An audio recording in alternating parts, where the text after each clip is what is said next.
नमस्कार. विज्ञानयात्री Stephen William Hawking यांचे जीवनचरित्र आणि त्यांचे वैज्ञानिक योगदान या संदर्भात आपल्याशी संवाद साधण्याचा हा एक प्रयत्न आहे.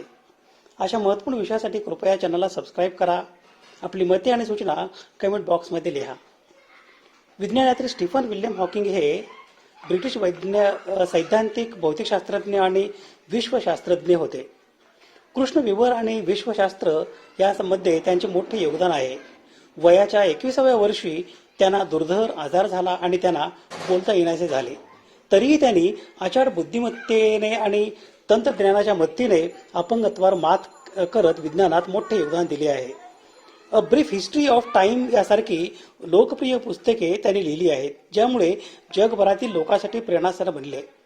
सापेक्षता सिद्धांत आणि क्वांटम मेकॅनिक्स यांना एकत्र आणण्याचा प्रयत्न त्यांनी केला. तसेच कृष्णविवरे किरणोत्सर्ग करतात हा महत्त्वाचा सिद्धांत म्हणजे हॉकिंग रेडिएशन हा सिद्धांत त्यांनी मांडला.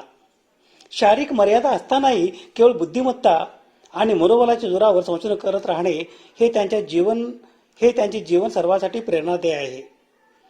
त्यांनी तंत्रज्ञानाचा वापर करून स्वतःच्या मर्यादांनाच शक्तिस्थान बनवले. रॉजर पेनरोज हे सन 2020 सालच्या पदार्थ विज्ञान शाखेतील नोबेल पुरस्कार विजेते शास्त्रज्ञ. कृष्णविवरांची निर्मिती या विषयावरील संशोधनासाठी त्यांना नोबेल पुरस्कार मिळाले. लंडनमध्ये एकदा गणितज्ञ रॉजर पेनरोज यांचे भाषण ऐकायला स्टीफन हॉकिंग गेले होते.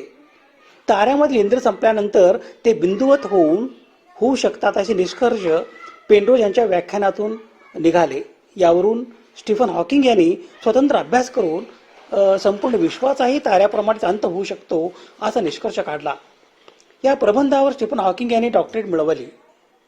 याच प्रबंधाचा पुढचा भाग singularities and the geometry of space time हा प्रबंध स्टीफन हॉकिंग यांनी लिहिला. या प्रबंधासाठी सन 1966 सालचे ॲडम्स प्राइज त्यांना मिळाले. स्टीफन विल्यम हॉकिंग यांचा जन्म दिनांक 8 जानेवारी 1942 रोजी ऑक्सफर्ड, इंग्लंड येथे झाला. त्यांचे वडील डॉक्टर फ्रँक हॉकिंग हे जीवशास्त्राचे संशोधक होते. त्यांची आई इझाबेल या ऑक्सफर्डची वैद्यकीय संशोधन सचिव होत्या. त्यांना फिलिपा आणि मेरी हे 2 बहिणी आणि एडवर्ड हे दत्तक भाऊ अशी भावंडे होती. दुसऱ्या महायुद्धाच्या कालावधीत डॉक्टर फ्रँक आणि इझाबेल या दाम्पत्याने उत्तर लंडनहून ऑक्सफर्डला स्थलांतर केले. त्यांच्या घरची परिस्थिती बेताचीच होती. लहानपणी स्टीफन विल्यम हॉकिंग यांना वाचनाची खूप आवड होती. स्टीफन विल्यम हॉकिंग यांच्या जन्मानंतर हॉकिंग कुटुंब परत लंडनकडे स्थलांतर केले, कारण त्यांचे वडील नॅशनल इन्स्टिट्यूट ऑफ मेडिकल रिसर्चमध्ये पॅरासायटॉलॉजी विभाग प्रमुख या पदावर बदली झाली होती. सन 1950 मध्ये हॉकिंग कुटुंबाने सेंट अल्बान्स येथे स्थलांतर केले. सेंट अल्बान्स येथेच सन 1950 ते सन 1953 अशी 3 वर्षे स्टीफन विल्यम हॉकिंग यांचे शिक्षण सेंट अल्बान्स स्कूल या शाळेत झाले. विद्यार्थी जीवनात स्टीफन विल्यम हॉकिंग यांना संगीत, वाचन, गणित आणि भौतिकशास्त्र या विषयांची आवड होती. त्यांनी सन 1959 मध्ये वयाच्या 17व्या वर्षी कॉस्मॉलॉजी हा विषय निवडला आणि युनिव्हर्सिटी कॉलेज ऑक्सफर्ड येथे प्रवेश घेतला आणि त्यासाठी त्यांना स्कॉलरशिप सुद्धा मिळाली. सन 1962 मध्ये स्टीफन विल्यम हॉकिंग यांना ऑक्सफर्ड विद्यापीठाची पदवी मिळाली. रॉजर पेनरोज हे पदार्थ विज्ञान या शाखेतील वैज्ञानिक आणि ऑक्सफर्ड विद्यापीठातील पदार्थ विज्ञानाचे प्राध्यापक आहेत. त्यांनी सन 2020 या वर्षाचा नोबेल पुरस्काराचे ते मानकरी आहेत. कृष्णविवरांची निर्मिती या विषयावरील संशोधनासाठी त्यांना नोबेल पुरस्कार देण्यात आले होते. लंडन येथील एका व्याख्यानात इंधन संपल्यावर आकाशातील तारा बिंदुवत होऊ शकतो असे निष्कर्ष पेनरोज यांनी मांडले होते. व्याख्यानातील विचारप्रवाहाचा स्टीफन विल्यम हॉकिंग यांच्या मनावर खोलवर परिणाम झाला. याच विषयाअंतर्गत स्टीफन विल्यम हॉकिंग यांनी सखोल संशोधन अभ्यास केला आणि यावरून स्टीफन हॉकिंग यांनी संपूर्ण विश्वाचाही ताऱ्याप्रमाणेच अंत होऊ शकतो असा निष्कर्ष काढला. इंधन संपल्यावर आकाशातील तारे बिंदुवत होऊ शकतात आणि त्याचप्रमाणे संपूर्ण विश्वाचाही ताऱ्याप्रमाणेच अंत होऊ शकतो या शीर्षकांतर्गत लिहिलेल्या स्टीफन विल्यम हॉकिंग यांच्या प्रबंधाला सन 1966 मध्ये ट्रिनिटी हॉल केम्ब्रिजच्या प्रशासकीय मंडळाने डॉक्टरेट पदवी प्रदान केली. या प्रबंधावर स्टीफन हॉकिंग यांना डॉक्टरेट मिळाली. याच प्रबंधाचा पुढचा भाग म्हणजे singularities and the geometry of space time हा प्रबंध स्टीफन विल्यम हॉकिंग यांनी लिहिला. या प्रबंधासाठी त्यांना सन 1966 सालचे ॲडम्स प्राइज मिळाले. त्यानंतर स्टीफन विल्यम हॉकिंग यांनी कृष्ण विवर म्हणजे ब्लॅक होल या विषयाकडे वळले. त्यांनी कृष्ण विवर या विषयावर आईन्स्टाईन या शास्त्रज्ञाच्या सापेक्षवाद सिद्धांताची जोड देऊन गृहिते मांडणी सुरू केली. याच कालावधीत स्टीफन विल्यम हॉकिंग हे आपल्या शरीराची हालचाल करू शकण्यास असमर्थ होत गेले.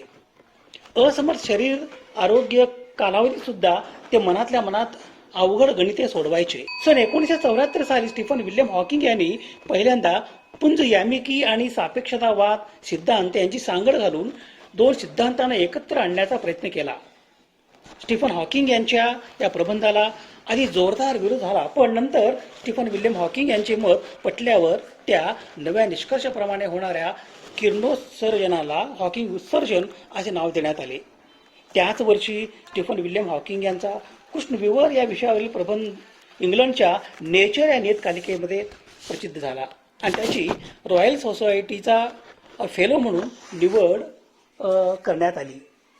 सन 1980च्या दशकात स्टीफन विल्यम हॉकिंग यांना ऑक्सफर्ड विद्यापीठ, प्रिन्स्टन विद्यापीठ, न्यूयॉर्क विद्यापीठ, लँकेस्टर विद्यापीठ यांच्या प्रशासकीय मंडळाने डॉक्टरेट पदवी बहाल केली. विज्ञान विषयातील संशोधन कार्य करीत असताना स्टीफन विल्यम हॉकिंग यांनी अपंग लोकांसाठी, त्यांच्या सोयीसाठी आणि त्यांच्यावरील अन्यायासाठी लढा दिला. या कार्याच्या गौरवार्थ सन 1979 मध्ये royal association for disability and rehabilitation या संस्थेने स्टीफन विल्यम हॉकिंग यांना मॅन ऑफ द इयर हा किताब दिला. सन 1962 मध्ये हिवाळी सुट्ट्यासाठी स्टीफन विल्यम हॉकिंग आपल्या घरी गेले असता त्यांना अचानक त्रास होऊ लागला. उपचारासाठी अनेक डॉक्टरकडे दाखवून झाले, पण रोगाविषयी काहीच माहिती मिळेना. त्यातच रोगाचा जोर वाढला. दिनांक 8 जानेवारी 1963 रोजी त्यांच्या 21व्या वाढदिवशी त्यांना एक असाध्य रोग झाल्याचे स्पष्ट झाले.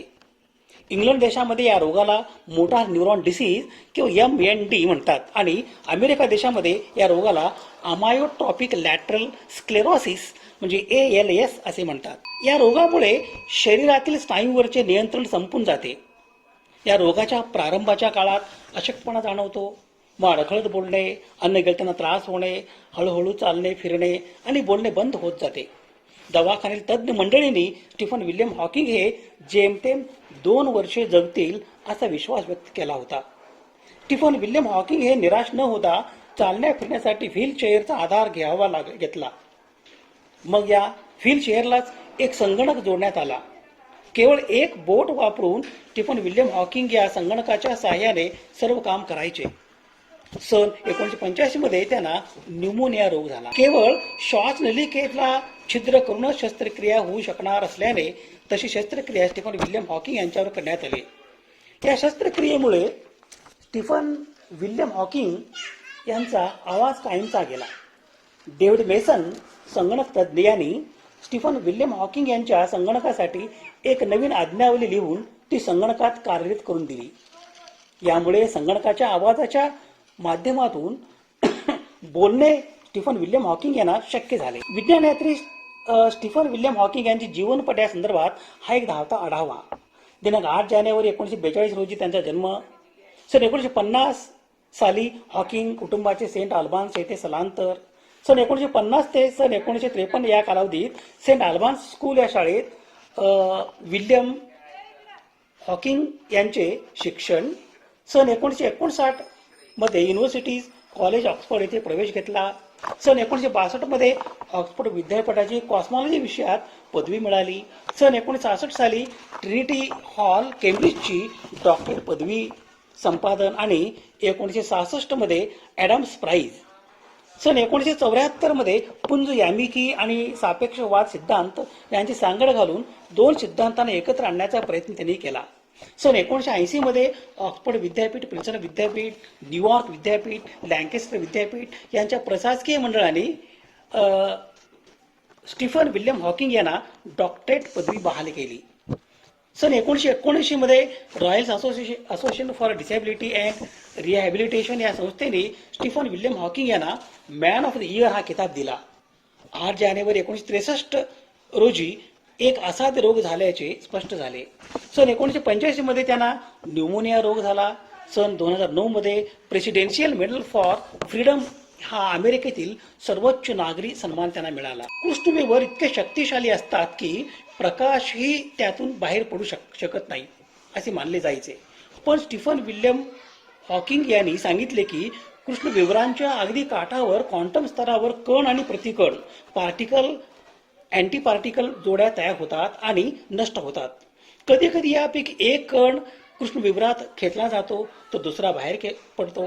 बाहेर पडणाऱ्या कणांना आणि ऊर्जेला हॉकिंग रेडिएशन असे म्हणतात. यामुळे कृष्णविवर कालांतराने कमजोर होऊन नष्ट होतात. हॉकिंग रेडिएशन हे कृष्णविवरांच्या गुरुत्वाकर्षण सीमेवरून क्वांटम प्रभावामुळे बाहेर पडणाऱ्या ऊर्जेला म्हणतात, ज्यामुळे कृष्णविवर हळूहळू वस्तुमान गमावून सूक्ष्म होतात. हे मूलतः कृष्णविवरांच्या आसपासच्या क्वांटम कणाच्या म्हणजे पार्टिकल अँटी पार्टिकल जोड्यामधून निर्माण होतोय, जिथे एक कण कृष्णविवरात शोषला जातो आणि दुसरा बाहेर फेकला जातो. कृष्णविवर पूर्णपणे काळे नसतात, तर ते सूक्ष्म कण आणि ऊर्जा उत्सर्जित करतात. कृष्णविवरांच्या सीमेवर म्हणजे इव्हेंट हॉरिझॉन व्हर्च्युअल पार्टिकल्स तयार होतात.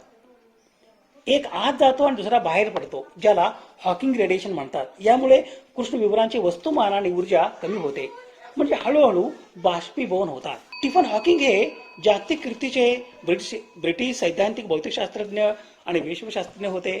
शारीरिक व्याधीवर मात करून त्यांनी विज्ञानाच्या क्षेत्रात दिले योगदान अतुलनीय आहे. त्यांनी ऑक्सफर्ड विद्यापीठातून पदवी मिळवली आणि केम्ब्रिज विद्यापीठातून PhD पूर्ण केली. वयाच्या 21व्या वर्षी त्यांना मोटार न्यूरॉन डिसीज नावाचा असाध्य रोग झाला. डॉक्टरांनी ते केवळ 2 वर्ष जगतील असे सांगितले होते, परंतु त्यांनी त्या आजारावर मात करत पुढची 50हून अधिक वर्ष संशोधन सुरू ठेवले. हळूहळू त्यांच्या शरीराच्या हालचाली थांबल्या आणि ते व्हीलचेअरला खेळले गेले. पुढे त्यांचा आवाजही गेला. तरी एका विशेष कॉम्प्युटरच्या मदतीने त्यांनी आपले विचार मांडले. कृष्णविवरामधून विशिष्ट प्रकारचे किरणोत्सर्जन होते, ज्याला हॉकिंग रेडिएशन असे म्हटले जाते. हे त्यांचे सर्वात प्रसिद्ध संशोधन आहे. त्यांनी बिग बँग सिद्धांतावर मोलाचे काम केले आणि विश्वाच्या निर्मितीचे गूढ उकलण्याचा प्रयत्न केला. त्यांचे a brief history of time हे पुस्तक जगभरात लोकप्रिय ठरले. सन 2001 साली त्यांनी भारताचा दौरा केला होता आणि राष्ट्रपतींचीही भेट घेतली होती. मानवी अस्तित्वाबाबत त्यांनी काही चिंता व्यक्त केल्या होत्या, जसे की लोकसंख्या वाढ, हवामान बदलामुळे पृथ्वी भविष्यात धोक्यात येऊ शकते. त्यांच्या जीवनावर आधारित द थेअरी ऑफ एव्हरीथिंग हा चित्रपट 2014 मध्ये प्रदर्शित झाला. त्यांचे जीवन हे केवळ वैज्ञानिकासाठीच नाही तर प्रतिकूल परिस्थितीवर मात करू इच्छिणाऱ्या प्रत्येकासाठी मोठी प्रेरणा आहे. आजारावर मात करत असताना अचानकपणे दिनांक 14 मार्च 2018 रोजी स्टीफन विल्यम हॉकिंग यांच्या शरीरातील श्वसन संस्था बंद पडली आणि त्यांचे निधन झाले. विज्ञानयात्री स्टीफन विल्यम हॉकिंग यांच्या पुण्यस्मृतीस अभिवादन. श्रोत संदर्भासाठी ही यादी आहे. अशा महत्त्वपूर्ण विषयासाठी कृपया चॅनलला सबस्क्राईब करा. आपली मते आणि सूचना कमेंट बॉक्समध्ये लिहा. विज्ञान निष्ठा हीच जीवन निष्ठा. धन्यवाद.